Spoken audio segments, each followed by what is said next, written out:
스마트머니의 선택입니다. 오늘도 김종유 애널리스트님 모셨습니다. 안녕하세요. 안녕하십니까? 네, 앞서 말씀드린 것처럼 오늘 상반기의 마지막 날입니다. 상반기 지수는 그렇게 만족스럽지는 않아 하실 텐데 일단 그럼 하반기에는 좀 기대를 해보겠습니다. 하반기 증시에서 우리가 좀 잊지 말고 좀 기억해야 투자를 잘 할 수 있다. 이럴 만한 포인트는 어떤 것들이 있을까요? 네, 지역적인 것들은 굉장히 많습니다. 예를 들어서 중국의 그림자 금융 문제라든지, 그다음에 유럽으로 눈을 돌리면 바로 이제 주말에 결과가 나왔습니다만, 반 롬푸이 의장이 다시 당선이 됐거든요. 근데 이 의장은 유로화를 중심으로 유로존이 뭉쳐야 된다. 그래서 지금 유로 전체를 얘기를 하면 28개국이지만 실제로 유로화를 쓰는 국가는 17개국이거든요. 그 중에 대표적인 국가 바로 영국입니다. 그러니까 영국을 이웃 사람들이 얄미워하는 것은 자신들은 파운드화를 쓰면서 파운드화를 쓰는 이점대로 다 가져가고, 그러니까 EU가 약세를 보일 때, 경제 충격을 받았을 때 그 이점은 다 가져가서 지금 가장 먼저 경기가 회복되고 있지 않습니까? 그래서 지금 28개 대통령, 그러니까 각국의 수장들이 투표를 했는데 단 대통령만 제외하고 나머지는 모두 반 롬푸이 의장을 지지를 했거든요. 그러니까 앞으로 EU가 더 정치적으로도 뭉치고 금융적으로도 뭉치자고 했는데 영국은 이것을 반대하면서 향후 EU에서 탈퇴할 수도 있다라는 그런 의견을 내뿜고 있습니다. 이와 관련된 정치적인 리스크라든지, 잘 알고 계시겠지만 이라크를 둘러싼 지정학적 이슈라든지 굉장히 다양한 이슈들이 있지만 역시 하반기에도 핵심은 경기가, 전 세계 경기의 회복 속도가 매년 지금 4년째 그런 것처럼 연초에 장밋빛 전망 해놨다가 한 1, 2분기 지나가면 전망치의 절반으로 낮추는 그런 말도 안 되는 행태가 거의 4년째, 5년째 계속 나타나고 있습니다. 올해도 마찬가지가 될 것 같죠? 그런 관점에서 본다면 결국은 올해도 기대할 것은 유동성밖에 없는데 그 유동성을 둘러싼 정책의 흐름은 과연 어느 방향으로 갈 것이냐. 지금 시장의 컨센서스는 유럽은 더 쏟아붓고 그다음에 미국은 추가적으로 거두지 않는다입니다. 이게 과연 지켜질지 여부를 살펴보셔야 될 것 같고요. 또 하나 2013년과 2014년이 전혀 다른 그런 모습을 보여주고 있는데 2012년에서 2013년 거의 후반 3분기까지는 완전히 시장의 자금 동향이 이머징 향이었죠. 그러니까 선진국은 쳐다도 안 보고 이머징 쪽으로만 들어가서 이머징 계속 붐업시키는 그런 양상이었습니다. 물론 여기서도 한국 증시는 약간 소외되었습니다만 이때 실제적으로 움직인 것은 인도네시아를 중심으로 하는 동남아 증시였죠. 그런데 2014년 후반기부터는 완전히 흐름이 달라져서 이때부터 인도네시아의 흐름 깨지고 프레길 5 이런 것들이 나오기 시작하더니 결국은 자금 흐름이 선진국으로 완전히 돌았습니다. 그러면 2014년 하반기부터는 다시 선진국으로만 향했던 시장의 전반적인 자금 흐름이 다시 이머징 쪽으로 돌아오는지 여부 굉장히 중요할 것 같고요. 그러니까 그만큼 이머징 쪽에 뭔가 메리트가 있어야 된다라는 거죠. 그 부분을 짚어봐야 될 것 같고요. 자, 마지막으로는 여러 번 언급드렸지만 지금 시장에서 가장 중요한 건 다른 거 다 필요 없고요. 총수요가 늘어나는 여부입니다. 그러니까 총수요를 끌어올리기 위해서 우리가 가장 주목해야 되는 것은 결국 소비와 투자인데요. 이 소비와 투자라고 하는 것이 나라마다 상황이 다르고 또 실제로 질적인 회복, 양적인 회복 각각의 경우 케이스가 다 달라서 일률적으로 말씀드릴 수는 없지만 어쨌든 앞으로 총수요가 증가할 것인지, 만약에 총수요가 증가한다면 자연스럽게 물가가 올라갈 수밖에 없는데 그러면 지금 저물가에서 저금리를 이어나갈 수 있는 상황인데 옐런 의장이 어느 정도의 물가 상승은 경기 상승을 위해서 용인하겠다라고 했지만 과연 인플레이션 파이터 역할을 해야 되는 중앙은행들이 물가가 올라가는 구간에서도 어떤 식의 정책을 취할 건가, 그리고 이 물가 흐름이 과연 어떻게 나타날 건가, 이런 것들을 점검해 보는 것이 하반기에도 가장 중요하지 않나라고 보고 있습니다. 네, 다양한 이야기 해주셨는데 가장 중요한 것들 3가지 지금 보시는 이 포인트들로 꼽아주셨습니다. 정책 기조와 또 유동성, 또 선진국과 이머징의 좀 차이점들, 그리고 실물적으로 또 총수요도 굉장히 중요하다고 말씀해 주셨는데요. 그렇다면 하나하나 차례차례 점검을 해보겠습니다. 먼저 정책과 유동성, 정책이 조금 좀 돈을 푼다 이런 이야기도 많이 나오는데 유동성은 일단 선진국과 이머징은 구별이 되겠지만 일단은 좀 유동성이 풀리는 것으로 이해해도 괜찮을까요? 전반적으로 지금 모두 유동성을 풀고 있는 상황입니다. 금리를 올리는 국가가 거의 없죠. 대부분 금리를 내리고 있거나 아니면 추가적으로 자금을 공급한다라는 얘기가 많이 나오고 있습니다. 준비된 그림을 보시면 대표적인 통화 공급을 하는 두 곳이 유로존이 지금 2013년부터 가파르게 줄였고요. 그 다음에 이제 미국은 계속 넓혀 나가고 있는데 이게 올해 10월 달부터 끊기죠. 그래서 언제 줄이느냐 여부를 가지고 지금 시장에서 계속 논의가 진행 중인데 컨센서스는 내년 하반기 정도, 여름 정도라고 이제 보고 있는 거고요. 그 다음에 ECB는 올해 9월 달부터 다시 자금을 집어넣을 거다. 비교적 공격적으로 집어넣을 거다라는 컨센서스. 그래서 이쪽에서 안 줄이고 여기서부터는 뭐 3분기 말부터 늘리기 시작하니까 결국 경기는 좋아지는 거 아니냐. 경기가 좋아지는 속도가 제한되더라도 유동성이 뒤를 받치는 것이 아니냐라는 컨센서스는 지금도 강하게 형성이 되어 있습니다. 그런데 최근에 이제 전체적인 흐름을 보시면요. 증시 흐름과 그리고 S&P 500의 흐름, 그다음에 하이힐드 채권의 흐름 이런 것들을 살펴보시면 시장의 자금은 전반적으로 위험 자산을 선호하고 있다라고 볼 수가 있습니다. 무슨 얘기냐면 상대적으로 안전한 자산보다 위험 자산을 선호하고 있고 그러다 보니까 최근 들어서는 S&P 500 수익률이 하이힐드 수익률을 이겼지만 그 이전까지는 하이힐드 채권의 수익률이 S&P 수익률 대비해서 월등했다라는 것이고요. 이쪽에도 보시면 지금 하이힐드 채권 수익률은 계속 올라가고 있습니다. 그리고 투자 적격 등급의 이 수익률은 완만한 속도로 움직이고 있는 상황이죠. 뭐 이걸 봤을 때도 전체적으로 시장에서 얼마나 좀 공격적인 투자가 나타나고 있는지를 알 수가 있는 거고요. 또 하나 반대로 지금 이 위험물들을 선호하고 있는 모습이 나타나고 있는 것과는 그러니까 앞에 거는 인덱스고요. 이건 이제 채권 수익률인데 채권 수익률 기준으로 보시면 채권 수익률은 계속 하향하고 있습니다. 특히 미국의 지금 BBB 등급과 10년물 국채의 수익률을 비교한 그 차이를 스프레드라고 하는데 그 스프레드가 점점 줄어들고 있는 건 뭡니까? 지금 미국채 10년물은 2%대에서 계속 바닥을 기고 있거든요. 그러면 4% 이상에서 움직였던 BBB 등급이 지금 빠르게 내려오고 있는 거거든요. 그러면 그만큼 상대적으로 위험한 채권의 수익률이 점점 떨어지고 있다. 그만큼 위험을 선호한다라고 해석해 볼 수 있는 거고요. 그다음에 일본, 미국, 뭐 유로, 영국 등 대부분 주요국들의 국제 채권 수익률이 모두 낮아지고 있는 건 채권 랠리가 나타나고 있다라는 거죠. 이쪽으로 자금이 많이 유입되고 있다라는 얘기입니다. 그러니까 결론적으로 무슨 얘기를 드리고 싶은 거냐면 시장은 위험 선호가 일부 나타나고 있지만 이게 선진국 채권 내에서 돌고 있다라는 거죠. 그러니까 선진국 내에서 하이힐드 채권을 선택하는 모습들 나타내고 있어서 시장에서는 뭐 일드갭이 많이 벌어졌다. 그러니까 채권 투자해봐야 수익률 안 나온다. 이런 얘기하면서 채권 자금이 적극적으로 빠져나와서 주식시장으로 올 것처럼 얘기를 하고 있습니다만 아직 주식시장으로 유입되기보다는 오히려 채권시장 내에서의 순환이 나타나고 있다. 채권시장 내에서도 충분히 좋은 수익률을 내는 채권들이 있고 그 다음에 현재 경제성장률 예상보다 가지 않다 보니까 채권 가격이 계속 올라가고 있거든요. 지금 채권 고평가다라는 얘기가 나오고 있음에도 불구하고 우리나라도 지금 국채 수익률이 계속 내려가고 있고요. 미국도 마찬가지고요. 독일 같은 경우에는 지금 또 1% 초반 수준으로 빠른 속도로 내려가고 있습니다. 불과 1년 전만 해도 6개월 전만 해도 거의 2% 육박했거든요. 근데 지금 1.2% 수준까지 내려왔으니까 이게 채권들이 계속 가파르게 랠리를 보여주고 있기 때문에 시장의 자금은 이머징 더 위험한 자산으로 가기보단 채권 시장 내에서의 순환 정도 그 안에서 위험 선호도를 조금씩 바꿔가고 있는 상황이다. 이렇게 봐야 될 것 같고요. 그런 관점에서 본다면 유동성 공급이 지속된다고 하더라도 이 유동성이 과거처럼 아주 공격적으로 뭘 하든 상관 안 하니 일단은 막아보겠다라는 그런 유동성 공급이 아니라 이번에 공급되는 유동성의 핵심은 뭐냐면 유로존의 경기를 살릴 수 있는 내수 경기를 살릴 수 있는 즉 유로존 실물에다 대출을 해줘야 회수하지 않는다. 이런 조건이 걸려 있기 때문에 실제로 유로존 회복에 좀 더 포커스를 맞출 가능성이 있다라고 봐야 될 것 같습니다. 그렇게 본다면 이머징 국가들은 뭐 가격 논리 많이 빠져서 올라간다든지 아니면 밸류에이션 기준으로 너무 낮아졌다든지 이런 상황이 아니라면 자금이 쉽사리 유입되진 않을 가능성이 높다라고 봐야 될 것 같고요.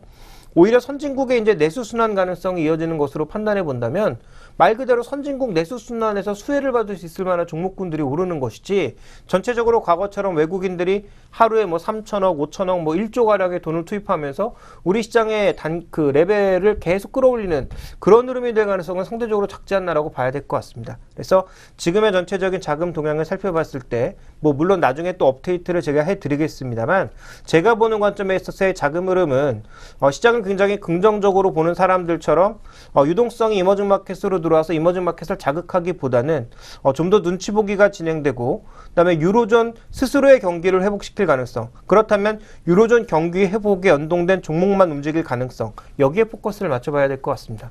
네, 유동성의 공급이 지속되는 것은 맞습니다. 하지만 또 이것이 선진국 그것도 그중에서도 주식시장이 아닌 채권시장에서 움직이고 있고 또 각국의 경기 부양책이 결국 유로존 내 내수 부양책을 위한 것이어서 우리 시장에 말씀하신 것처럼 이렇게 많이 외국인들이 매수세로 들어오기는 좀 어려울 것 같은데요. 하지만 그럼에도 불구하고 선진국에서 이머징 국가로 돈이 좀 풀린다면 우리도 조금은 기대를 해볼 수 있지 않을까 하는 생각도 듭니다. 서두에 말씀해 주신 것처럼 아직은 선진국이다 이렇게 말씀을 해주셨는데 앞으로 이 선진국과 이머징을 좀 구별하게 되는 그런 변수들은 어떤 것이 있습니까? 가장 핵심이 뭐냐면 지금 이머징 국가들은 성장률이 높죠. 대신에 안정성은 떨어집니다. 반대로 선진국들은 안정성은 높은데 수익성이 떨어집니다. 성장성이 떨어진다는 거죠. 그러면 어디에 투자해야 되나? 향후 경기가 빠른 속도로 움직인다면 당연히 이머징으로 가야 되겠죠. 그런데 올해도 이제 결과물로 보시면 알겠습니다만 중국 7.5%로 성장률이 툭 내려갔고요. 인도 정치적인 기대 때문에 그렇게 증시도 많이 오르고 외국인 자금 많이 들어갔습니다만 실제로 실물을 보니까 아직도 너무 어이없다. 그 모디 총리가 아무래도 인도 경제를 살리는데 굉장히 오랜 시간이 필요하지 않느냐 이런 부정적인 시각도 많이 나오고 있거든요. 그러니까 기대감은 높은데 또 외국인 자금도 많이 유입되고 있지만 실제로 인도 경제가 살아나고 그것이 주식시장으로 반영되는데 시차가 필요하다라는 의견이 나오면서 최근에 강력하게 인도를 샀던 외국인들의 자금이 숨고르기를 하고 있는 국면이고요. 그런 측면에서 본다면 과연 그 구분하는 시점이 뭐냐. 그 낮은 변동성, 그 낮은 수익성에 왜 외국인들은 선진시장에서 빠져나오지 않고 있느냐. 그 부분을 우리가 살펴볼 필요가 있는데요. 선진국엔 플러스 알파가 있다는 것입니다. 그 부분이 뭐냐면요. 준비된 그림을 보시면 전체적으로 지금 S&P의 바이백, 즉 자사주 매입이 굉장히 늘고 있습니다. 그러니까 바이백을 하고 있는 쪽과 그렇지 않은 쪽의 수익률 격차가 굉장히 많이 벌어지고 있거든요. 그러니까 지금 남아도는 현금을 바이백, 주식 매입 같은 경우를 통해서 오히려 주가를 방어해주고 있다는 거죠. 특히 대형주들, 상대적으로 양원 종목군들, 그리고 배당도 더 주고요. 그래서 배당 수익률과 함께 자사주 매입이라고 하는 주주선 재고 가치가 결국은 선진시장과 이머징 마켓을 구분짓는 중요한 변수다. 그래서 지금 유럽의 그리고 미국의 대형 펀드들은 연 기준으로 지금 10%씩 수익률 내는 그런 공격적인 투자를 하지 않는다. 그러니까 연간 기준으로 한 3% 전체 이제 성장률이 3% 내외니까 거기에 플러스 알파 정도에서 한 5% 정도의 수익률이면 만족한다라는 거죠. 근데 증시 수익률도 이미 충분히 나고 있지만 거기다가 증시 내에서 플러스 알파로 자사주 매입을 하는 종목도 많고요. 거기다 배당도 점점 올려주고 있단 말이에요. 그런 관점에서 보니까 굳이 다른 데로 빠져나갈 필요가 없는 거죠. 주가 조금 빠지더라도 배당이 받쳐주고 있고 자사주 매입에 받쳐주고 있으니까 이머징 마켓 성장성 좋으니까 가면 50% 먹을 수 있는데 잘못하면 반토막 날 수도 있는 거거든요.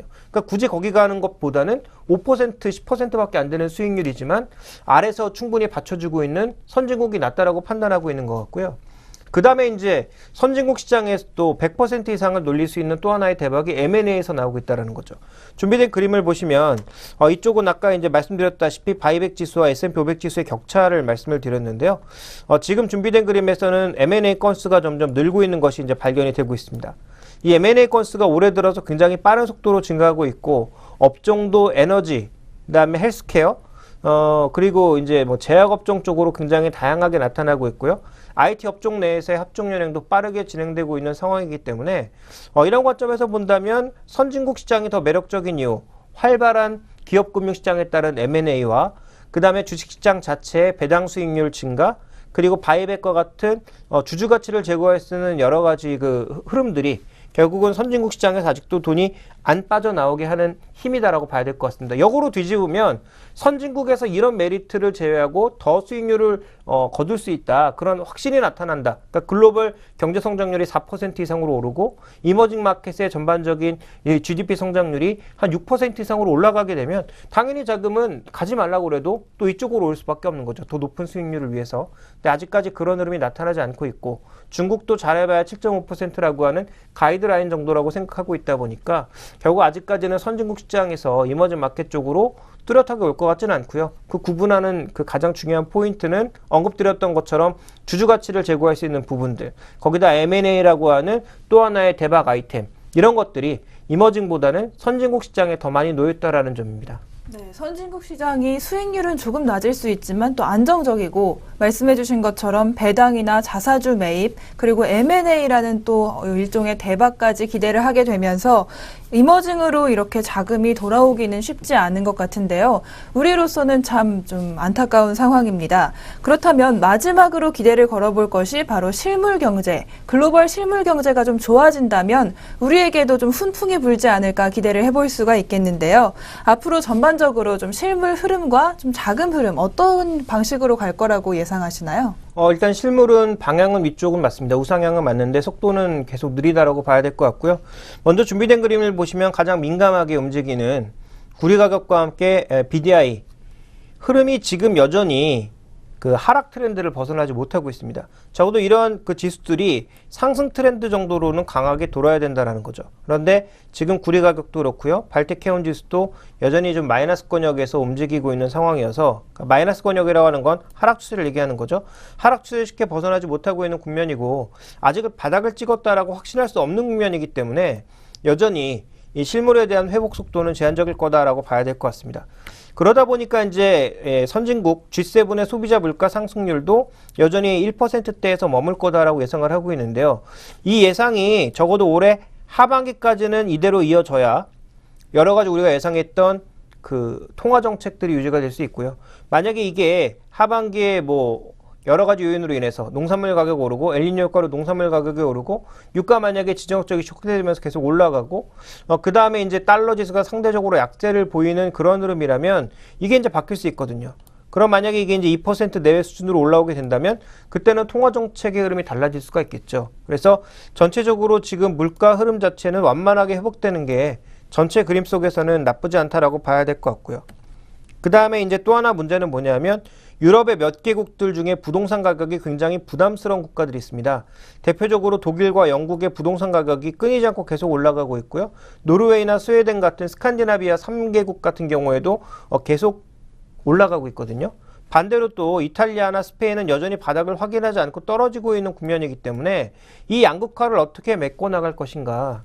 그래서 지금 이유는 하나로 통합하고 싶어 하지만 각 국가별로 상황이 너무 다르다라는 거죠. 서로 구매력도 다르고 자산 가격의 움직임도 다르고 그러니까 통일된 흐름은 지금 위험이 통일되게 낮아지고 있고 그다음에 주식시장이 전반적으로 상승하고 있는 것은 공통적인데 그 안에 내부적인 상황들은 따져보면 너무 다르다라는 거죠.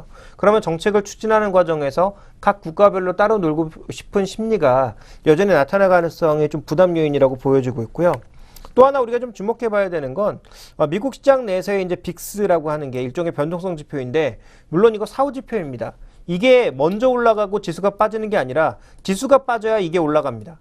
그래서 사후 지표이기 때문에 이걸 우리가 먼저 확인할 수 없다라는 약점이 있습니다만 분명히 지금 현재 레벨은 절대 레벨로 봤을 때 분명히 거의 바닥 레벨입니다. 여기서 추가적으로 낮아진다고 하더라도 그렇게 많이 낮아지지 않는 거죠. 대신에 지금 장기적인 흐름을 쭉 살펴보시면 분명히 시차는 존재하나 빅스의 바닥과 그리고 지수의 고점은 분명히 언젠가 한 번은 교차가 되게 돼 있다라는 거죠.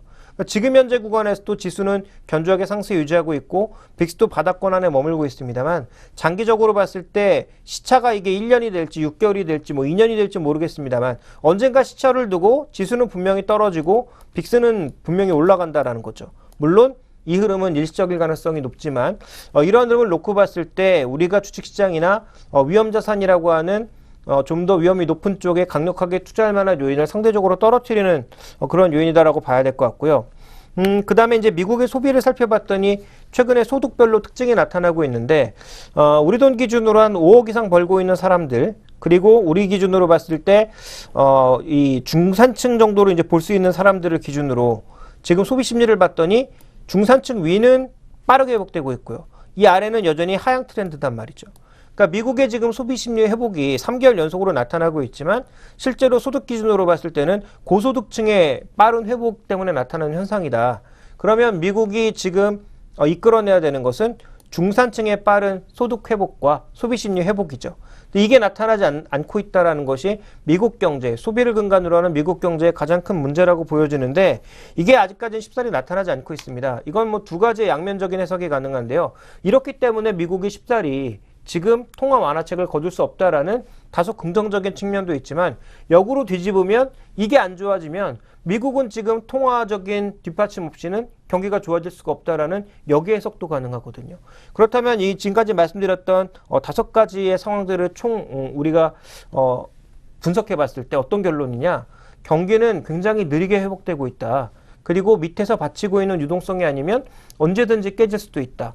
또 위험자산에 대한 변동성은 지금 분명히 확대될 수 있는 시점에 다가와 있다라는 점을 우리가 종합적으로 고려를 해봐야 될 것 같고요. 그렇다면 향후 물가도 느린 속도로 올라가긴 하겠으나 물가가 올라가면서 정책의 방향이 바뀌고 시장이 부담이 될 수 있을 만한 요인들은 여러 가지가 제공되고 있다는 점도 분명히 살펴볼 필요가 있습니다. 네, 지금까지 말씀해 주신 것들 좀 잘 살펴보면요. 유동성은 좀 유입이 되지만 선진국 내의 흐름일 가능성이 높았고요. 또 투자 심리 자체도 선진국의 이런저런 배당이나 자사주 매입 같은 효과 때문에 선진국에서 이머징으로 빠져나올 근거가 좀 미약하다는 평가해 주셨습니다. 또 실물 경제를 봐도 물가 상승세나 실물 경제의 흐름 자체는 상승 쪽에 맞춰져 있으나 그 속도가 굉장히 좀 빠른 편이 아니라서 우리가 많이 기대를 하기는 어려운 상황일 것 같은데요. 어느 때보다도 투자 전략 세우시기 참 어려울 것 같습니다. 그렇다면 이 애널리스트님께 이번에 한번 하반기에 투자 전략은 어떻게 가져가면 좋을지 이 어려운 상황에서 투자 전략을 한번 여쭤보도록 하겠습니다. 네, 애널리스트님 어떻게 보시나요?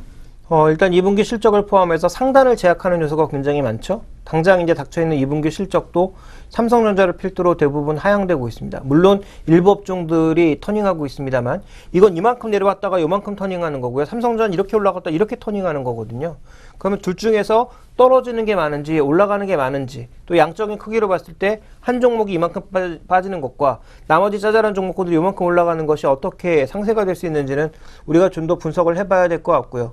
이 상단을 제약하는 요인이 많다라는 측면에서 하반기에도 너무 공격적인 전략보다는 분명히 수급과 모멘텀이 살아있는 종목 중심의 단기적인 대응이 유효할 것이다. 그러니까 글로벌 경기가 확실하게 살아나거나 우리 시장 내로 외국인들이 일간 기준으로 4천억 이상의 대규모의 자금이 들어오지 않는 이상 우리 지수의 극단적인 레벨업은 쉽지 않다라는 부분을 분명히 생각해 보실 필요가 있을 것 같고요. 그 다음에 또 하나 좀 살펴봐야 될 것은요. 우리 시장이 지금 거의 한 2070선에서 아래로는 한 1950선 정도의 굉장히 좁은 박스 안에 묶여 있는데 이 박스를 돌파하기 위해서는 굉장히 강력한 모멘텀이 필요하다는 거죠. 위로도 그렇고 아래로도 그렇고. 그래서 그 모멘텀 돌파와 박스권 돌파는 우리가 확인하고 가자라는 것입니다. 좀 늦게 가도 만약에 박스권 돌파를 확실하게 하는 것이라면 늦게 따라가도 분명히 먹을 게 있다라는 거죠. 그래서 그 부분을 생각해 보실 필요가 있을 것 같고요. 다음에 이제 준비된 그림을 보시면 상단은 제약되어 있는데 그럼 하단은 열려 있느냐? 하단도 그렇게 쉽게 열려 있지가 않습니다.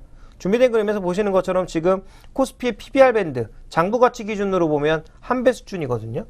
근데 역사적으로 지금 2008년 2009년도에 급격한 위기 상황이 아니라면 우리 코스피는 한 배를 쉽사리 내준 적이 별로 없습니다. 그래서 우리가 이제 배당도 점점 늘려나가고 지배구조도 바뀌어가고 그 과정에서 기업들의 추가적인 M&A가 나타나고 부실 자산들이 정리되는 그런 형태로 가게 된다면 분명히 PBR 한 배 정도는 좀 버텨줄 수가 있다는 거죠. 그러니까 지금 굉장히 답답한 게 아래로도 쉽게 내려갈 만한 여지가 없고 위로도 쉽게 올라갈 만한 여지가 없다라는 것입니다. 그래서 최대한 투자 전략상으로는 박스권 하단 부근이라고 볼 수 있는 1900선 초반 라인 정도까지 사자. 만약에 1900선을 이탈하게 된다면 그때는 많이 빠진 종목들 그리고 상대적으로 시장의 추세를 잡았던 종목군들을 중심으로 적극적으로 사자라고 말씀을 드리고 싶지만 현재 지금 2000선에서 한 2050선 정도는 정말 애매하다라는 거죠. 차라리 2050선을 확실하게 넘고 외국인들 수급 유입이 확인되는 그 시점에서 사는 게 좀 더 사는 게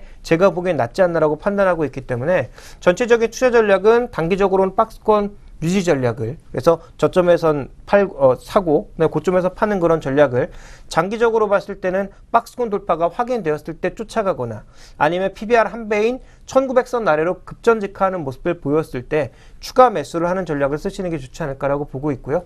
여전히 우리가 좀 봐야 되는 종목군들은 여러 번 언급드렸지만 경기 회복에 있어서 유럽의 경기 회복에 정말 연동되는 실적이 증가하는 중국 소비에서 실제적으로 증가하는 이제부터 숫자로 보여지지 않는 종목은 소용이 없습니다. 실제 숫자로 보여지는 종목군들만 중심으로 접근하시는 게 좋을 것 같습니다. 네, 지금까지 이슈들 다양하게 살펴봤는데요. 박스권 이야기 정말 많이 이야기를 드려서 지겨워하시는 분들도 많으시겠지만 이야기를 드리지 않을 수가 없을 것 같습니다. 지금도 계속 박스권이기 때문에 지금은 박스 하단에서 매수하시는 전략 취하시면 좋을 것 같고요. 애널리스트님 말씀해 주신 대로 장기적으로는 외국인의 수급과 함께 박스권 돌파를 좀 기대해 보시는 것도 좋겠습니다. 지금까지 이슈 살펴봤고요. 잠시 후 종목 신호등 시간 시작하겠습니다.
동방박사의 종목 신호등 시간입니다. 가지고 계신 종목 언제 팔아야 하나 고민이신 분들, 혹은 이 종목 지금 사도 되는지 걱정이 되시는 분들, 저희 리치맵 홈페이지에 고민 올려주시기 바랍니다.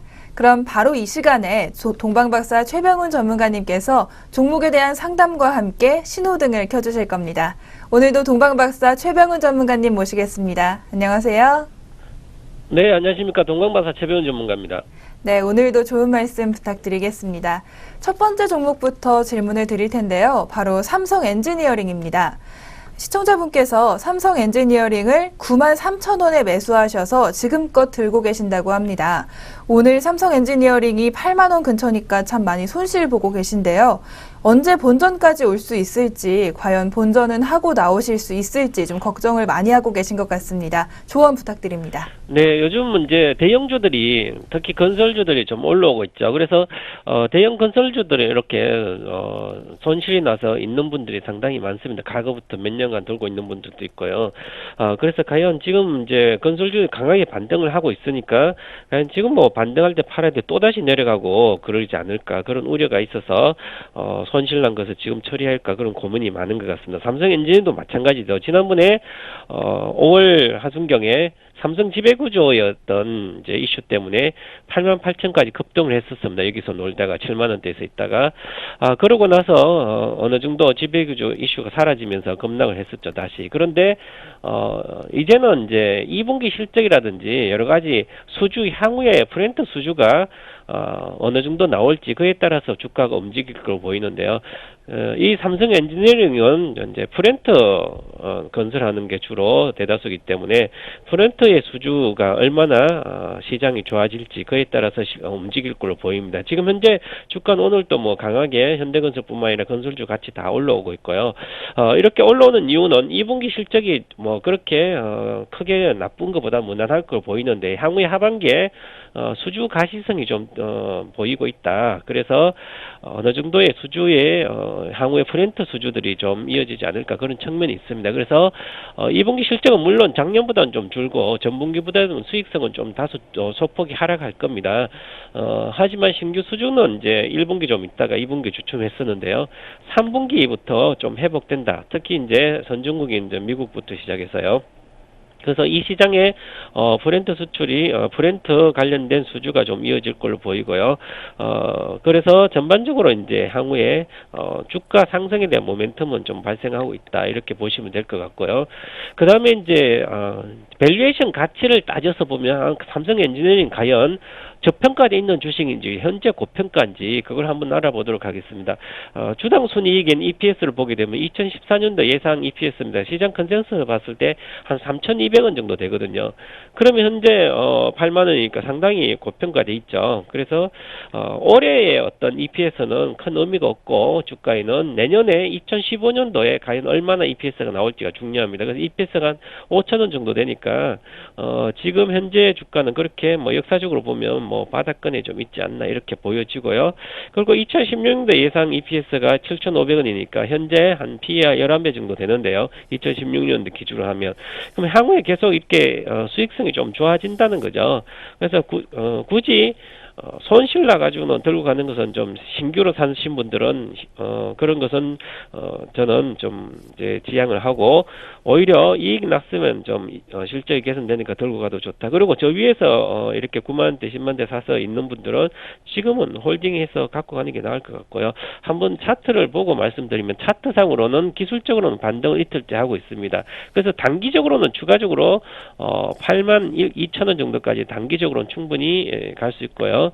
그 다음에 주봉상으로 보면 완전히 박스권에 20만원대부터 빠져가지고 이렇게 크게 보면 하락이 마무리됐습니다. 추세의 하락은 박스권에 놓여 있는데 그래서 이제는 박스권에서 중요한 것은 8만 1,500원, 8만 2천 정도 안착을 하게 되면 추세가 나온다면 오히려 9만원, 10만원 이렇게 갈 수도 있습니다. 그죠? 그렇기 때문에 그 모멘텀은 바로 수주다. 수주가 이어지면 3분기에 수주가 좀 가시적으로 이어진다면 추세 상승이 나올 것도 있다. 이렇게 보여드리고 말씀드리고요. 단기적으로 목표가는 8만 5천 원을 잡아드리고요. 목표가는 손절가는 7만 8천 원 짧게 잡아드릴게요.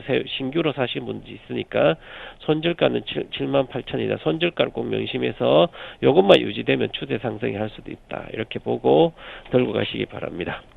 네, 시청자분 기대하시는 본전까지는 아니지만 지금보다는 조금 더 높은 목표가 제시해 주셨습니다. 종목 신호등 삼성 엔지니어링은 어떤 불인가요? 네, 초록 신호등 켜드리도록 하겠습니다. 네, 지금 매수하셔도 좋고 홀딩 계속하시라는 초록불 켜주셨습니다. 그렇다면 다음 종목 질문 드리겠습니다. 두 번째 질문 드릴 종목은 바로 KT입니다. KT를 3만 원에 사셔서 장기로 보유할까 생각 중이라고 하시는데요. KT가 구조조정 이슈도 있었고 또 얼마 전에는 자회사도 매각했죠. 이 이슈들 과연 주가에는 어떻게 반영이 될지 궁금하다고 하시네요. KT 소개 부탁드립니다. 네, KT 한국통신 하게 되면 뭐 대다수 주식을 이제 나이 드신 분들은 좋아했을 것이고 한번 사면 안 파는 그런 종목이다 생각, 안전하다 뭐 다 아니까. 그리고 그래서 오히려 과거에 주식을 사서 손실이 나서 계속 있는 분이 상당히 많습니다. 4만대, 3만 5천 이상에 사서 그런데 그분들 뭐 지금은 갖고 있어야 될 것 같고요. 지금 최근에 이슈가 있죠. 뭐 자회사도 팔고 지금 CEO가 계속 구조조정에 진입돼 있습니다. 그죠? 명태에 도 많이 시행을 하고 있고요. 그래서 올해 구조조정이 거의 일단락될 걸로 보입니다. 그러면 구조조정이 진행이 될 때는 주가는 그때는 잘 안 갑니다. 그러고 나서 구조조정이 어느 정도 마무리되는 시점이나 해서 실적이 나오기 좀 전에부터 주가는 오르기 시작하는데요. 그래서 구조조정이 성공적으로 이루어진다면 주가는 추세적인 상승이 나올 수도 있습니다. 그래서 지금부터는 KT도 잘 보셔야 될 것 같고요. 특히 과거에는 주당 한 2,000원 정도 배당을 줬습니다. 근데 작년엔 주당 800원밖에 안 줬는데요. 올해도 적자가 상당히 클 걸로 보이기 때문에 구조조정 이슈 때문에 구조조정을 하고 있기 때문에 그렇더라도 어느 정도 배당을 해줄 걸로 보이고 내년부터 본격적 이익이 나온다 이렇게 보여서요. 지금부터는 가격은 3만 원에 싸니까 괜찮은 상태입니다. 한번 이제 주가는 뭐 바닥권에 와 있으니까 거기에 볼 필요는 없지만 투자 포인트로 보게 되면 최근에 KT 렌탈 캐피탈을 판다고 그랬죠, 메가. 요거 하면 이제 지배기업의 순이익을 보면 단기 순이익이 한 마이너스 500억 정도 줄어듭니다. KT는. 그래서, 순이익은 감익이 되겠죠. 근데, 또한 이제 2분기 또 영업 정지 기간이 있었는데 그 기간에 또 LT 가입자 비중이 4%포인트 늘었어요, 오히려. 그래서 LT 효과가 지속되고 있는데 그래서 무선 사업부의 실적이 개선되고 있습니다, 현재도. 그리고 하반기도 개선되고 있고요. 그리고 가입자상 순이익이 좀 증가되고 있고요. 전반적으로 휴대폰 사업부, 무선 사업부는 좀 잘 나가고 있다 이렇게 보여지고요. 이제 유선 사업부가 아직은 좀 정체가 되고 있다. 그게 KT 올레 TV인 IPTV랑 어느 정도 시너지 효과를 낼 수 있는 컨텐츠 개발을 한다면 좀 나아질 수 있고 그에 대한 주가 모멘텀이 좀 작용할 걸로 보입니다. 그래서 이제 올해 예상 EPS를 당연히 적자기 때문에 마이너스고요. 내년에는 EPS가 한 2,400원 정도 나옵니다. 그죠? 그러면 본격적으로 이제 이익이 내년부터 나온다. 그래서 2016년도는 2,600원. 그런데 현재 자산 가치로 봤을 때는 PBR로 0.6배라는 것은 절대적인 저평가 구간에 놓여 있고 역사적인 저가에 놓여 있습니다. 그래서 이제 하반기에 접어들었었기 때문에 이제 7월달 내일부터 7월이죠. 그래서 올 하반기에는 이 KT 주식을 바닥에 왔을 때 조금씩 매집해 가는 것도 아주 좋은 내년을 보고 좋은 투자 방법이다. 과거에 한국전력이 2만 원대에서 계속 매집하는 그런 전략처럼 같은 전략으로 보시고 관심을 좀 가지면 좋을 것 같습니다. 그래서 이제 매매 전략을 한번 봐드리면 자 이거는 목표가는 단기적으로 그렇게 높게 볼 수는 없고요. 이 이평선이 있는데 한 33,000원까지 보시고요. 손절가는 29,000원 정도. 이거 깨면 안 되겠죠, 그죠? 29,000원. 그래서 요 박스권에서 논다 이렇게 보시고 매매를 일단 하시고 추세적인 것은 좀 더 계속 손해가 아닌 이익인 상태에서는 계속 들고 가자 이렇게 말씀드리겠습니다.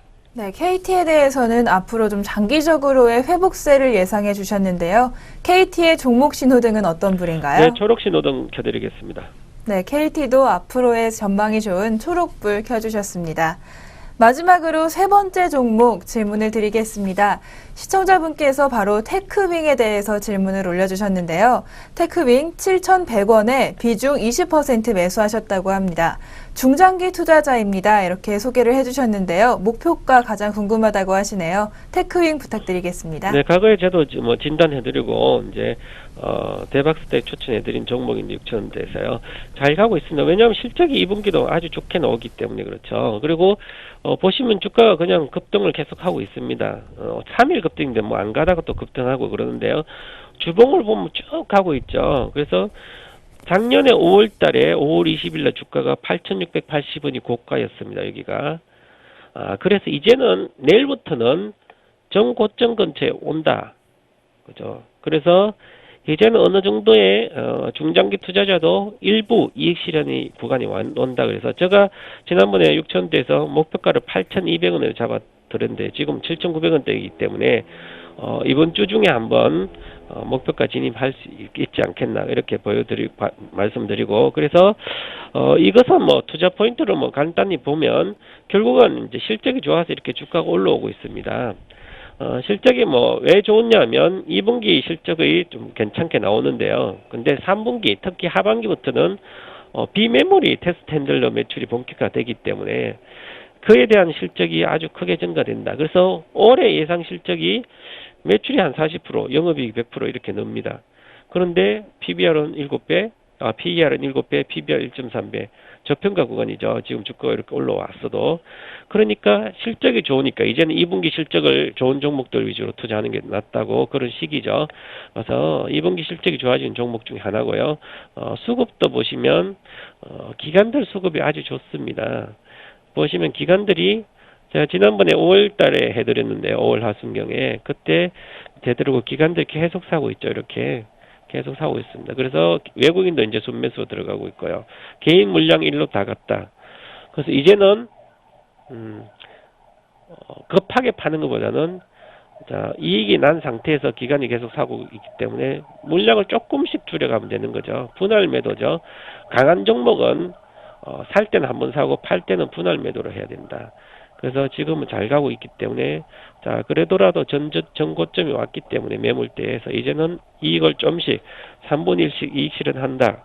하지만 지금 현재 또 괜찮은 상태이기 때문에 신호등은 아직까지 초록색입니다. 계속 가고 있으니까 갈 때 무조건 팔고 나올 필요는 없는 거죠. 그래서 계속 간다 이렇게 보시고요. 목표가는 일단 한번 목표가 봐드리면요. 자 전고점 근처니까 여기가 8,200원입니다. 8,200원. 자 그리고 손절가는 7,300원. 여기 7,300원 정도 이렇게 드리겠습니다. 네, 테크윙 많이 질문해 주시는 종목인데 종목 신호등 방금 초록색이라고 확인해 네. 주셨죠? 네, 미리 말씀드렸네요. 네, 테크윙도 초록 신호등 매수 네. 괜찮으시고 홀딩하시라는 초록 신호등 켜주셨습니다. 네, 동방박사 최병훈 전문가님 오늘 좋은 말씀 고맙습니다. 네, 감사합니다. 네, 지금까지 동방박사의 종목 신호등 시간이었습니다.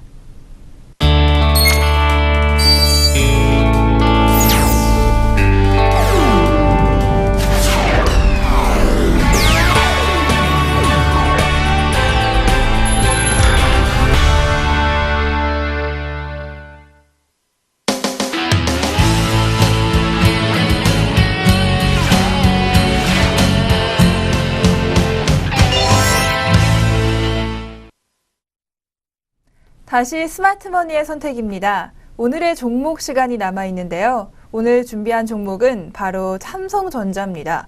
우리 시장에 가장 큰 영향을 미치는 종목이죠. 2분기 실적 시즌을 앞두고 많은 주목을 받고 있는데요. 이번 주에 삼성전자의 잠정 실적 발표가 될 예정인데 그에 앞서서 증권사들의 전망은 하나같이 다 하향 조정되고 있습니다. 얼마나 될지는 모르겠지만 실적이 부진할 것이라는 예상은 다 좀 같이 모아지고 있는 상황인데요. 이런 상황에서 삼성전자의 실적 부진 원인부터 짚어보겠습니다. 애널리스트님, 삼성전자의 실적 부진의 원인은 어디에 있을까요? 다 알고 있죠. 지금 삼성전자의 신종균 사장은 굉장히 자신감을 피력했습니다만 갤럭시 S4부터 조금씩 진행된 파생 모델들의 판매량이 줄어들기 시작하더니 갤럭시 S5는 실패작까지는 아닙니다만 기존에 기대했던 정도의 판매량을 거두지 못하면서 결국은 중국 시장에서의 추가적인 안착도, 아이폰의 확산 이후에는 실패하고 있다. 이런 개념들이 아마 좀 적용되고 있는 것 같은데요. 먼저 준비된 그림을 조금 보시면 지금 2014년 2분기부터 시작돼서 전반적으로 지금 하이엔드 폰의 판매 레벨 자체가 낮아진다는 것이 핵심인 것 같습니다. 가격도 지금 떨어지고 있거든요. 그러니까 우리나라뿐만 아니라 미국을 포함한 대부분의 지역에서도 실제 판매 가격도 떨어지고 있고 약정 대비 판매 가격도 서서히 떨어지고 있는 국면인데 거기에다가 가장 많은 이익을 냈던 플래그십 제품들, 그러니까 갤럭시 S자가 붙는 제품들의 전반적인 판매 단가는 낮아지고 제품 사양은 점점 높아지는 그런 기현상, 소비자 입장에서 보면 좋은 건데요. 어쨌든 기업 입장에서 보면 약간은 좀 기분 나쁜 그런 현상들이 벌어지고 있죠. 물론 삼성전자를 분석하는 애널리스트들은 중저가 폰을 많이 팔 것이기 때문에 별로 부담이 없다라고 얘기하고 있습니다만 그건 이번 실적 발표를 좀 보고 나서 우리가 고민해 봐야 되는 상황이고요. 문제는 실적 발표의 끝이, 그러니까 부진의 끝이 이번이 아니라 계속 이어질 가능성이 높다라는 것입니다. 그래서 사업 부문별로 살펴봤을 때 지금 IM 부분, 이게 휴대폰 부분이거든요. 가장 많은 이익을 차지하다가 지금 계속 그 비중이 떨어질 것으로 예상이 되고 있고요. 반대로 반도체는 서서히 좀 비중을 올려가는 방향으로, 가전이나 나머지 디스플레이 부분은 그냥 그저 그런 대로 흘러갈 것으로 예상이 되고 있죠. 그러니까 떨어지는 지금 휴대폰 부분을 과연 반도체가 얼마나 커버해 줄 거냐, 이 부분이 향후 실적에는 가장 좀 중요한 관건이 될 것 같고요. 뭐 현재 구간에서는 휴대폰의 부진이 예상보다 좀 심각해서 만약에 8조 원 정도 내외가 나오게 된다면 그게 이제 시장 컨센서스인데, 그것도 문제지만 향후 전망도 부정적으로 본다면 아마 단기 저점 130만 원까지 형성되었던 박스권 저점도 잠시 이탈하지 않을까, 좀 이렇게 생각이 되고 있습니다. 네, 실적 부진 가장 큰 원인을 바로 이 휴대폰 사업부의 부진으로 잡아주셨는데요. 그렇다면 이 경쟁 회사들의 상황은 과연 어떤지, 같이 부진한 건지 아니면 삼성전자를 따로 두고 혼자서 잘 나가고 있는지 좀 궁금해집니다. 경쟁 회사들 상황은 어떻습니까? 지금 두 가지로 나눠서 좀 봐야 되겠죠. 뭐 가전 쪽, 뭐 이런 쪽은 뭐 의미가 없는 것 같고요. 지금 이제 두 가지 사업 분야로 나눠서 지금 핸드셋 부분과 반도체 부분으로 나눠서 본다면, 순수 반도체 업체들은 뭐 말 그대로 날아가고 있죠. 준비된 그림에서 보시는 것처럼 마이크론 최근 급등하고 있고요. 그다음에 SK하이닉스도 급등하면서 반도체 쪽의 전반적인 상승이 굉장히 가파르게 나타나고 있습니다. 다만 뭐 복합업체들, 뭐 도시바라든지 인텔 같은 업체, TSMC 같은 업체들은 오히려 주가가 좀 많이 흔들리고 있고요.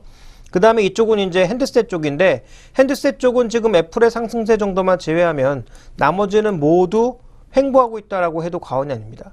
그래서 낙폭과되었던 HTC와 지금 애플 정도가 반등하고 있을 뿐 나머지 업체들은 전부 옆으로 횡보하고 있거든요. 그러니까 이런 관점으로 우리가 살펴봤을 때 지금 양 사업부가 삼성전자뿐만 아니라 나머지 쪽이 모두 똑같다. 그래서 반도체는 좋고 실제로 메모리 반도체는 좀 회복되고 있고, 핸드셋 부분은 전부 수익성 하락에 따른 고민을 꾀하고 있는데, 하반기에 아이폰 6의 효과가 굉장히 클 것으로 보고 있기 때문에 애플 정도만 상승하고 있다, 좀 이렇게 봐야 될 것 같고요. 그 다음에 좀 살펴봤을 때 삼성전자의 전체적인 주가의 틀 속에서 가장 큰 것은 외형, 수익성, 이 두 가지가 정체되면 주가도 쉽게 못 갔다라는 거죠. 준비된 그림에서 보시면 매출액이 급속도로 느는 구간에서 주가도 크게 움직였고요. 영업이익도 마찬가지죠. 영업이익도 크게 증가하는 구간에서 주가가 레벨업 됐습니다. 그런데 지금 매출액 줄 것으로 예상이 되고 있고요. 영업이익도 약간 정체될 것으로 예상이 되니까 결국 현재 구간은 뭐 과거의 흐름에 의한다면 박스권 안에 좀 묶이지 않을까, 좀 이렇게 좀 판단해 봐야 되겠죠. 그래서 전체적으로 지금 삼성전자의 흐름을 살펴보게 되면 아무래도 실적 둔화 구간이기 때문에 이 구간에서는 아주 강력한 모멘텀이 없다면 주가는 박스권에 빠질 가능성이 조금 높다라고 봐야 될 것 같고요.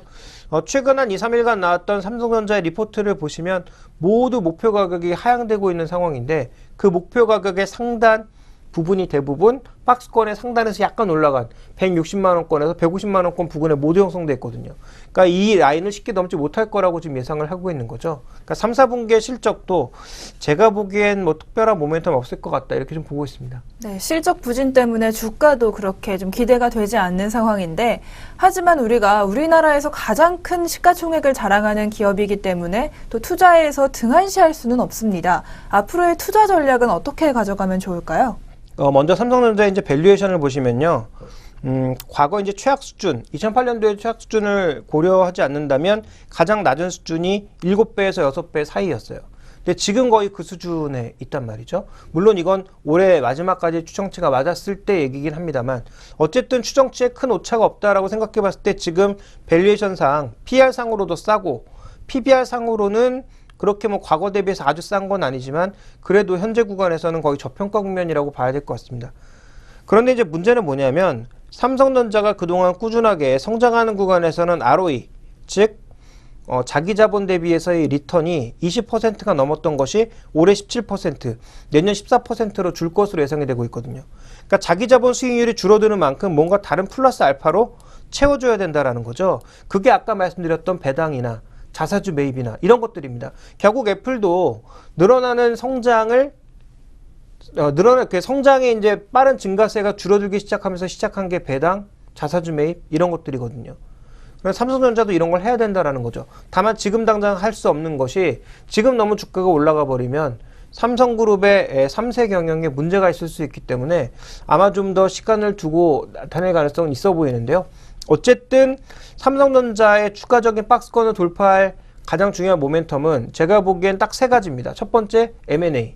대형 M&A를 통해서 삼성전자가 새로운 성장 동력을 완전히 구축했다더라. 뭐 이런 거. 그 다음에 두 번째는 삼성전자의 레벨 자체가 바뀌는 거죠. 지금은 하드웨어의 최고봉이지만 서비스와 소프트웨어 쪽에서는 거의 뭐 취급을 받지 못하는 상황인데요. 타이젠 서비스가 만약에 의외로 성공하면서 여기에도 이제 시장의 영향력, 그러니까 여기엔 지분만 얹으면 되는 거예요. 제 생각에는 한 10%에서 15%의 지분만 얹을 수 있다면 정말로 이건 대단한 겁니다. 그래서 삼성전자의 타이전 OS가 만약에 성공을 해서 그것이 뭐 자동차 시장, 가전 시장, 그리고 휴대폰, 스마트폰 시장을 포함해서 이런 쪽으로 좀 스며들어 간다면, 그래서 그 지분을 뭐 15%도 아니고 10%만 확보할 수 있다면 삼성전자의 주가는 전 금방 200만 원 된다라고 보고 있습니다. 그래서 그런 게 성공할 수 있는지가 두 번째고요. 마지막 세 번째로는 조금 전에 말씀드렸던 자사주 매입이나 배당 이런 것들의 금액을 이제 늘려야 되는 거죠. 삼성전자가 그동안은 투자만 했거든요. 왜냐하면 계속 투자하지 않으면 죽을 수밖에 없었으니까 계속 투자를 해온 상황인데, 이제부터 반도체 투자 이런 것도 좀 줄이고 남은 현금을 바탕으로 해서 주주 가치를 높여줘야 된다는 거죠. ROE가 줄어드는 만큼 추가적인 수익률을 올려준다면 시장의 투자자들이 앞으로도 모여들 것이기 때문에 아마 삼성전자의 추가적인 반등 여부는 거기에 달려있다. 그럼 전략상으로는 단기적으로는 코스피와 마찬가지로 박스권, 중장기적으로는 제가 말씀드렸던 세 가지 포인트가 과연 시장에서 나타나는지를 확인하면서 대부분이면 박스권 하단 부분에서 좀 매수를 하는 것이 좋지 않을까라고 보고 있습니다. 네, 단기적으로 박스권 전략, 코스피처럼 이어가시되 추가 성장 동력을 확보하는지, 또 배당과 M&A 같은 모멘텀을 과연 가져올 수 있을지 장기적으로 주목하시기 바랍니다. 네, 오늘 애널리스트님 좋은 말씀 고맙습니다. 지금까지 스마트머니의 선택이었습니다.